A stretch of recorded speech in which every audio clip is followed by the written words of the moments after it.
நாம ஏதோ ஷூட்டிங்ல இருந்து நேரா வந்து சிஎம் ஆன மாதிரியே சில பேர் ஒரு இமேஜ் கிரியேட் பண்றாங்க. அவங்களுக்கு அவங்க ஆசைப்படுற லாங்குவேஜ்லயே சொல்றோம், அது வெறும் ரீல் தான், ரியல் கிடையாது. ஒரு சாதாரண நடிகனாத்தான் நம்ம கெரியர் தொடங்குச்சு. அப்புறம் அப்படியே சின்சியரா உழைச்சு மேல வந்தோம். நம்ம கெரியர்ல நாம மேல வந்ததுக்கு இந்த விஜய் ஒருத்தன் மட்டுமே காரணம் இல்ல, அவனோட உழைப்பு மட்டுமே காரணம் இல்ல. இந்த விஜயோட உழைப்புக்கும் உயர்வுக்கும் பின்னாடி இருக்கிற ஒட்டுமொத்த தமிழ்நாட்டு மக்களோட அன்பும் அரவணைப்பும் தான் காரணம். தமிழ்நாட்டு மக்களோட மனசுக்குள்ள போறதுக்கு நாம பட்ட பாடு நமக்கு மட்டும்தான் தெரியும். இதெல்லாம் புரிஞ்சாலும் புரியாத மாதிரி இருக்கிறவங்க தான் நம்மள நடிகன் என்று சொல்லியும், நம்ம கட்சிய நடிகன் கட்சின்னு சொல்லியும் சில நக்கல் நையாண்டி இதெல்லாம் பேசுவாங்க. அதை பத்தி நமக்கு கவலை இல்லைன்னு. இளைஞர்களால என்ன செய்ய முடியும், பெண்களால என்ன செய்ய முடியும்னு கேட்டவங்களுக்கான பதில் தான் இன்னைக்கு அமைஞ்சிருக்கிற நம்ம ஆட்சி. ஒரே ஒரு குடும்பம் மட்டும் முக்கியம்னு சொல்றது நம்மளோட ஆட்சி அதிகார அரசியல் இல்ல.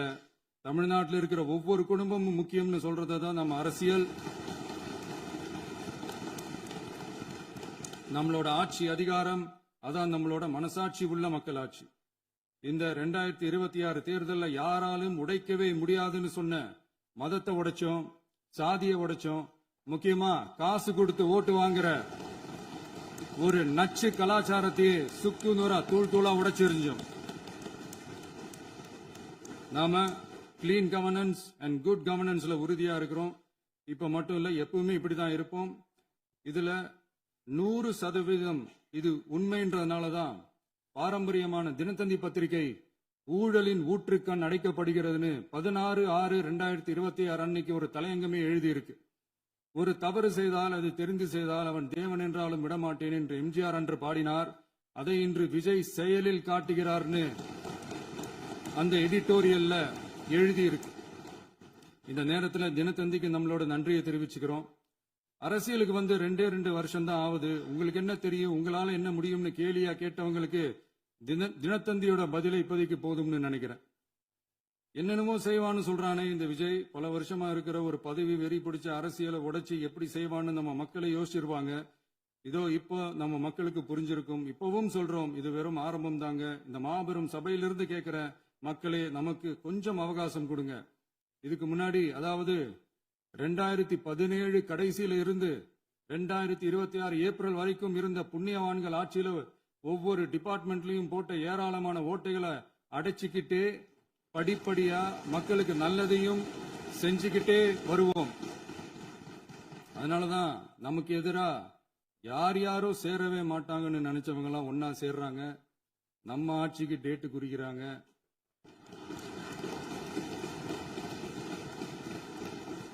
சரி, அவங்கள நம்ம மக்களே பார்த்துப்பாங்க, அதை விடுங்க. நிதி மேலாண்மையை பத்தி வெள்ளை அறிக்கையா வெளியிட்டோம். வெள்ளை அறிக்கை வந்ததிலிருந்தே கண்ணை கட்டுதுங்க. அந்த காலத்துலதான் பிள்ளையோ பிள்ளை, தொல்லையோ தொல்லைன்னு சொன்னாங்க. அதே மாதிரி தாங்க அவங்க ஆட்சியாலையும் அவங்களாலையும் இன்னைக்கு தமிழ்நாட்டுக்கே தொல்லையோ தொல்லை. இப்படி ஒரு நிலைமையை உண்டாக்கி வச்சுட்டு இவங்க சொல்றாங்க நமக்கு ஆட்சி செய்ய தெரியாதுன்னு. நம்ம அமைச்சர்களுக்கும் நம்ம சட்டமன்ற உறுப்பினர்களுக்கும் ஒன்னும் தெரியாதுன்னு. ஆமாங்க, எங்களுக்கு தெரியாதுதான். எங்க சட்டமன்ற உறுப்பினர்களுக்கும் அமைச்சர்களுக்கும் மக்கள் பணி செய்ய தெரிஞ்ச அளவுக்கு மக்கள் பணத்தை சுருட்ட தெரியாதுதான்.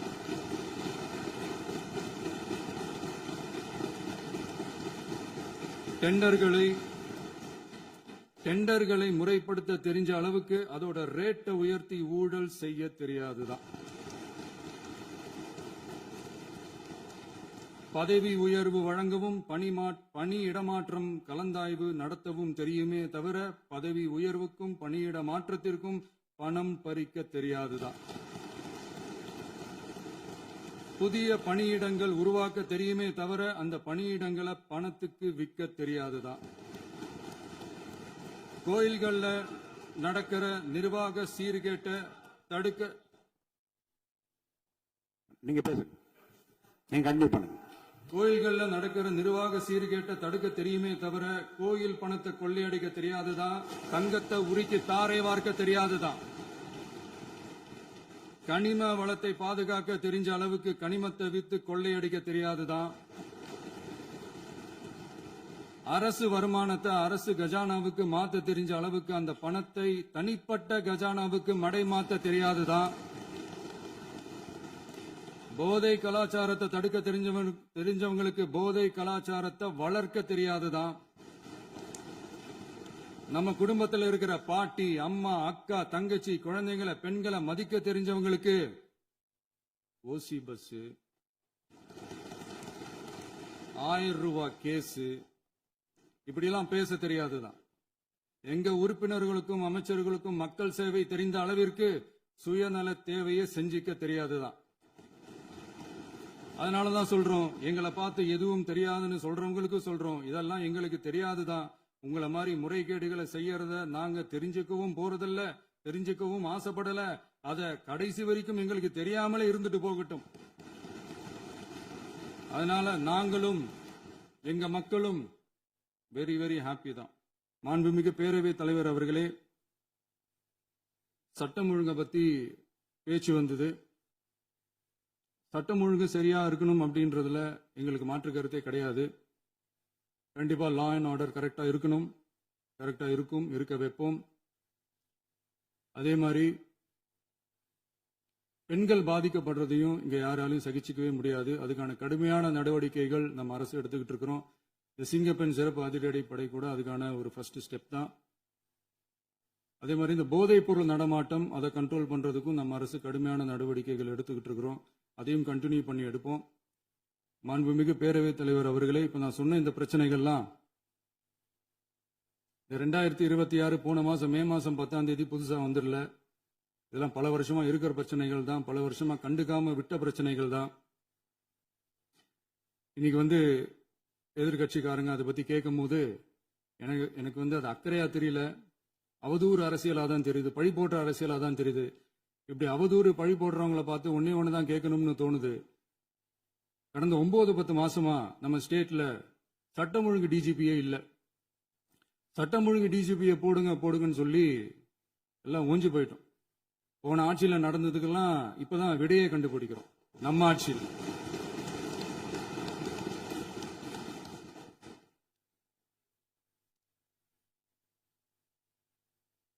இந்த போதைப் பொருள் நடமாட்டம் எல்லாம் தாறுமாறா அப்படியே பரவி கொட்டி கிடக்குது. இதெல்லாம் இனிஷியல் ஸ்டேஜ்லயே யார் கண்ட்ரோல் பண்ணியிருக்கணும்? போலீஸ் டிபார்ட்மெண்ட் அப்ப யார் கையில இருந்தது? இத்தனை கேள்வி நம்மளை பார்த்து கேட்கறாங்களே, ஒரே ஒரு கேள்வி தான் நான் கேட்கணும்னு தோணுது. போலீஸ் டிபார்ட்மெண்ட்டை கையில வச்சுக்கிட்டே பிகினிங்லயே இனிஷியல் ஸ்டேஜ்லயே இந்த போதைப் பொருள் நடமாட்டத்தை ஏன் கண்ட்ரோல் பண்ணல?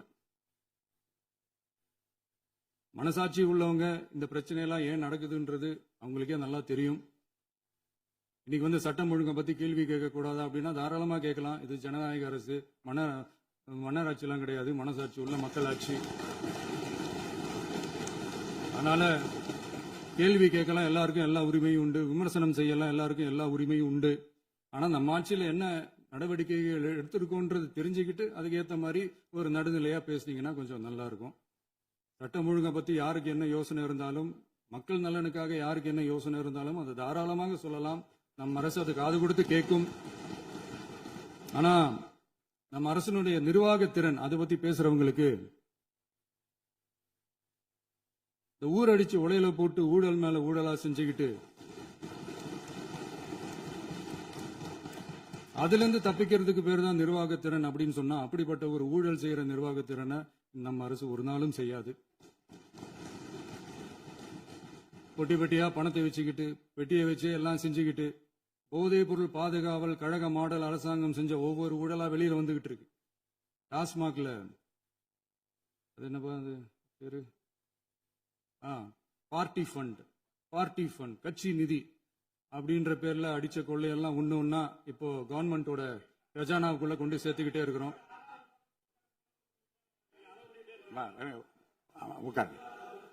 மாண்புமிகு முதல்வர்கள் பதில் உரைக்கு பிறகு முதல்வர் பதில் உரைக்கு பிறகு நேரம் தர அப்ப பேசட்டும், அவங்க பேசட்டும். அவங்கள பேரவைத் தலைவர்களே, நீங்க உட்காருங்க. நேற்று நான் பேசும்போது சில அமைச்சர்கள் குறுக்கிட்டு பேசினாங்க, அதற்கு நீங்க அனுமதி கொடுத்தீங்க. அது மாதிரி இன்னைக்கு முதலமைச்சர் பேசும்போது சில வார்த்தைகள், தவறான வார்த்தைகள் பேசுறாரு. அவர் பார்ட்டி ஃபண்ட் அப்படின்னு சொல்லியிருக்கிறாரு. அவர் அமைச்சர் அந்த பார்ட்டி ஃபண்ட் எந்த பார்ட்டின்னு கூட சொல்ல தைரியம் இருந்தா சொல்லுங்க, நாங்க அதெல்லாம் ஃபேஸ் பண்ண தயாரா இருக்கோம். எதையும் ஆதாரத்தோடு எதையும் பேசுங்க. நீங்க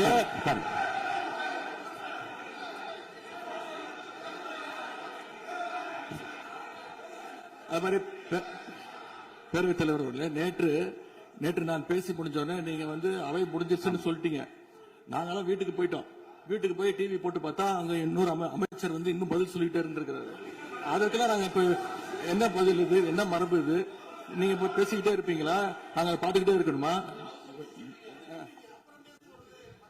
அதே மாதிரி இன்னைக்கு முதலமைச்சர் அவர்கள் பேசும்போது நாங்களும் அமைதியா கேட்டுட்டு தான் இருந்தோம். ஆனா சில கருத்துக்கள் அவர் பேசும்போது அதை நாங்க அனுமதிக்க முடியாது.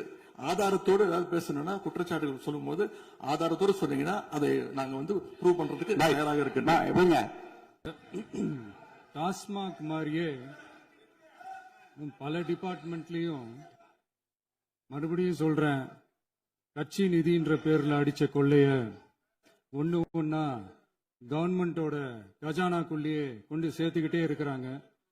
இப்பவும் சொல்றேன், மக்கள் பணத்துல இருந்து ஒரு பைசா கூட தொடமாட்டோம், தொடவும் விடமாட்டோம், தொட்டா விடமாட்டோம், இதுக்கு முன்னாடி தொட்டவங்களையும் விடமாட்டோம்.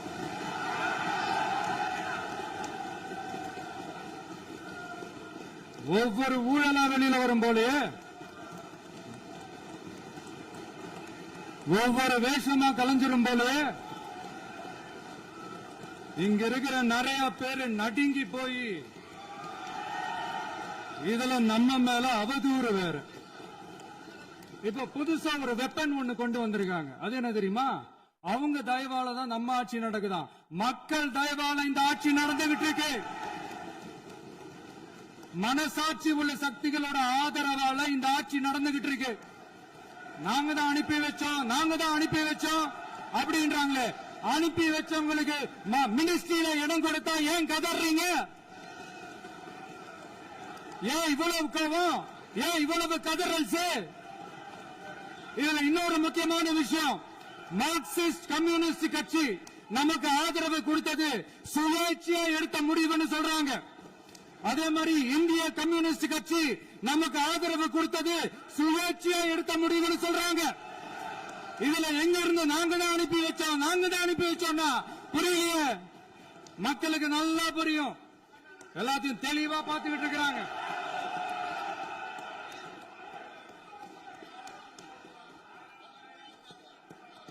முதலமைச்சர் கண்டினியூ பண்ணலாம். மாண்பு முதலமைச்சர்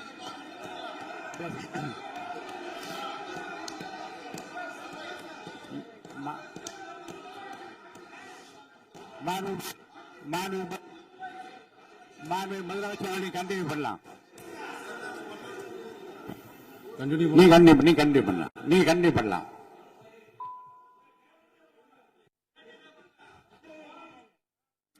இந்த சமூக நீதி அரசுன்னு சொல்றவங்களை பார்த்து கேட்கிறேன், நம்ம பட்டியலின சகோதரர்களுக்கு எத்தனை அமைச்சர் பதவி கொடுத்தீங்கன்னு கொஞ்சம் சொல்ல முடியுமா?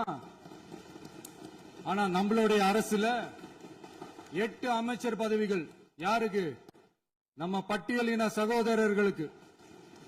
எல்லாம் நம்ம அண்ணன், நம்ம தம்பி, நம்ம தங்கச்சிங்க. அண்ணல் அம்பேத்கர் அவர்களுடைய கிட்டத்தட்ட 100 ஆண்டு கால கனவு இப்ப நிறைவேறி இருக்கு. நான் ஏன் கொஞ்சம் சவுண்டா பேசுறேன் அப்படின்னா அவங்களுக்கு கேட்கணும்ன்றதுக்காக தப்பா எடுத்துக்காது. அதே மாதிரி பெண்களோட பாதுகாவலர் நாங்க தான் அப்படின்னு சொல்லிக்கிறவங்களை கேட்கிறேன், எத்தனை பெண்களுக்கு அமைச்சர் பதவியில இடம் கொடுத்தீங்க கொஞ்சம் சொல்ல முடியுமா? எங்க அரசுல 4 சகோதரிகளுக்கு அமைச்சர் பதவி கொடுத்திருக்கிறோம்.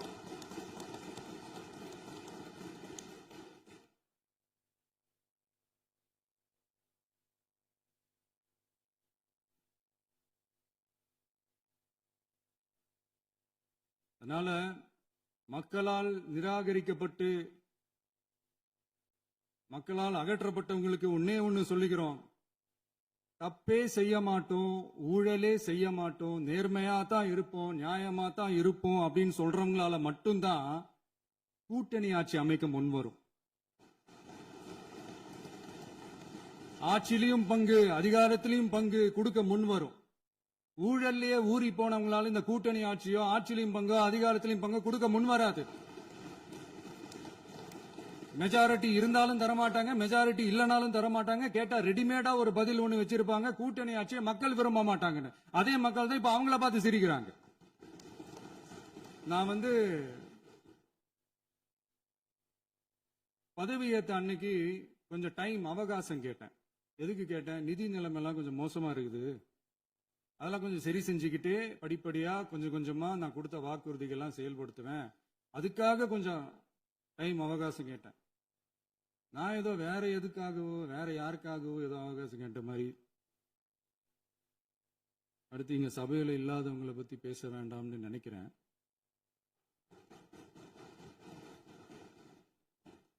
இங்க நம்மளை பத்தி அவதூறு பரப்புறதோட மட்டும் இல்லாம இப்ப நம்ம மக்கள் மேலேயும் அவதூறு பரப்ப ஆரம்பிச்சிட்டாங்க.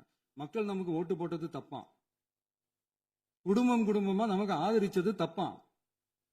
இது இப்ப இல்ல, நான் சொல்றது எம்ஜிஆர் அவர்கள் காலத்திலிருந்தே. அப்பவே அவர் ஜெயிச்சப்போ அதே மக்களை தப்பு தப்பா பேசுறது. மக்கள் என்ன பண்ணிட்டாங்க, எம்ஜிஆர் என்ன பண்ணிட்டாரு, எம்ஜிஆர் என்ன இது பண்ணிட்டாரு. 50 வருஷமா ஒரே டெக்னிக்கா.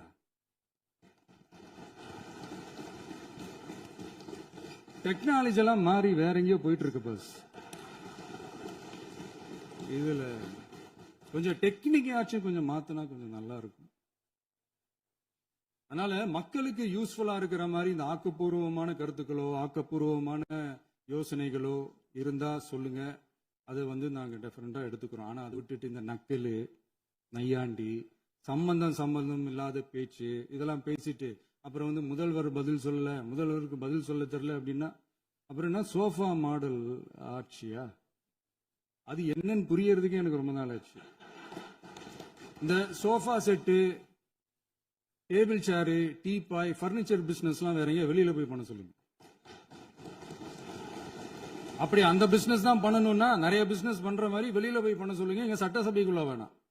அதனால ஆக்கப்பூர்வமான கருத்துக்கள் இருந்தா சொல்லுங்க, டெஃபினட்டா அது சரியா இருந்தா நாங்க ஏத்துக்கிறோம். எனக்கு ஒரு குட்டி கதை ஒண்ணு ஞாபகம் வருது, சொல்லாமா? ஒரு ஊர்ல ஒரு பெரியவர் வெயில் ரொம்ப ஜாஸ்தியா இருக்குன்னு சொல்லிட்டு கண்ணுக்கு மேல கை வச்சுக்கிட்டு இப்படி சுத்தி முத்தி தேடிக்கிட்டு இருந்தாராம். அப்ப கூட இருந்த ஒரு சின்ன பையன் என்ன தேடுறீங்க அப்படின்னு கேட்டானா. அதுக்கு அந்த பெரியவர் சொன்னாரா, அது ஒண்ணு இல்ல தம்பி, உங்க அப்பா இங்கதான் இருப்பாருன்னு சொன்னாங்க, அதான் தேடிக்கிட்டு இருக்கேன், எங்க உங்க அப்பாவையா காணோம்?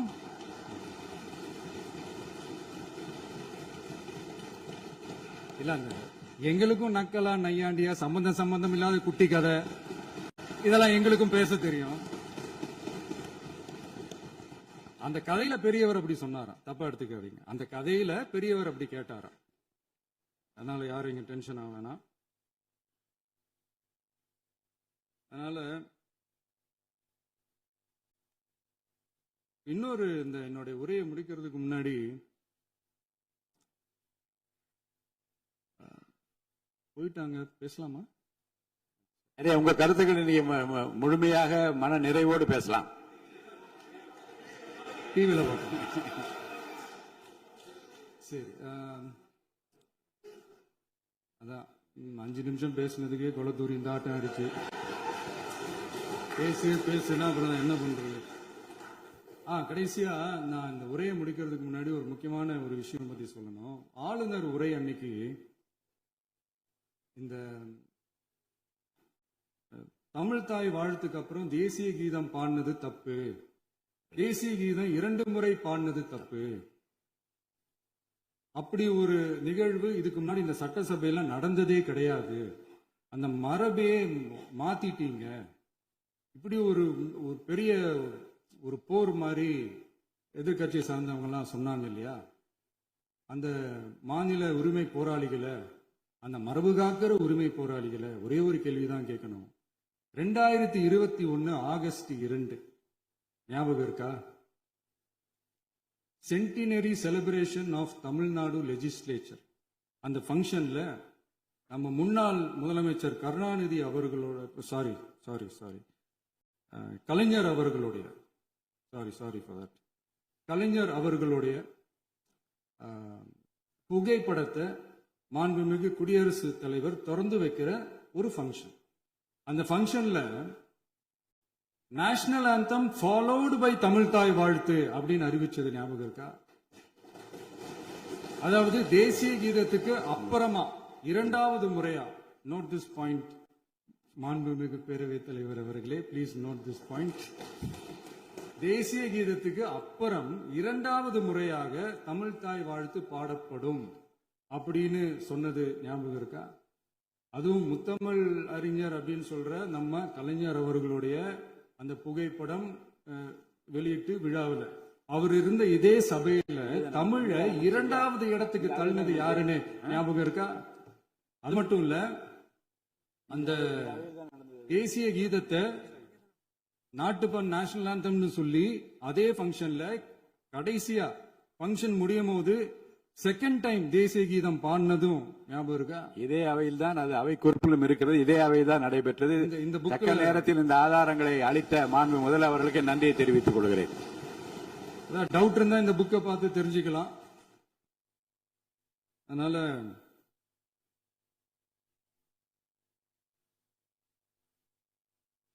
இதெல்லாம் கேட்டா என்ன சொல்லுவாங்கன்னா, அது ஜனாதிபதி கலந்துகிட்ட ஃபங்க்ஷன், அதெல்லாம் அப்படிதான், அதெல்லாம் கண்டுக்க கூடாது அப்படின்னு சொல்லுவாங்க. இதே மாதிரிதான் பேசுறது ஒண்ணு, செய்யறது ஒண்ணு, செய்யறது ஒண்ணு, பேசுறது ஒண்ணு. இதெல்லாம் மக்கள் பார்த்துக்கிட்டு இருக்காங்க. எலெக்ஷனுக்கு முன்னாடி தான் அப்படி செஞ்சுக்கிட்டு இருந்தாங்க. இப்போ எலெக்ஷனுக்கு அப்புறம் அதே தான் செய்யறாங்க.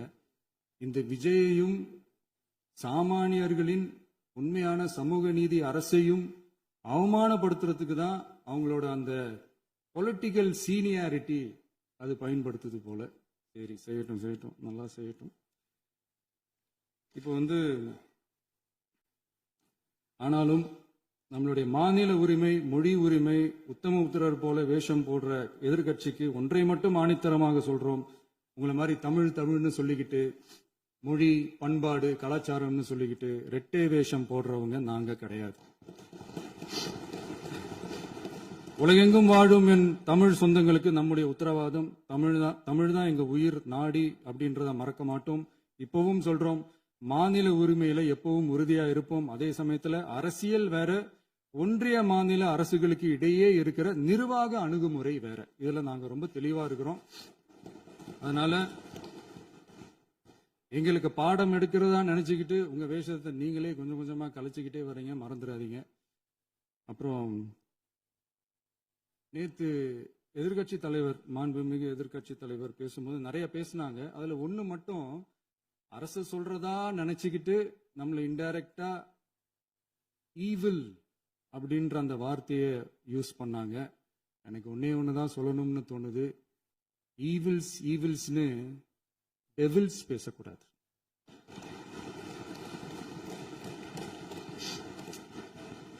அவங்க இருந்திருந்தா ஒரு ஆக்ஷன் பண்ணணும்னு எனக்கு தோணுச்சு. எல்லாரும் போயிட்டாங்க. பெர்மிஷன் பண்ணலாமா? இப்பவும் பண்ணலாம், ஒன்றும் தப்பு இல்லை.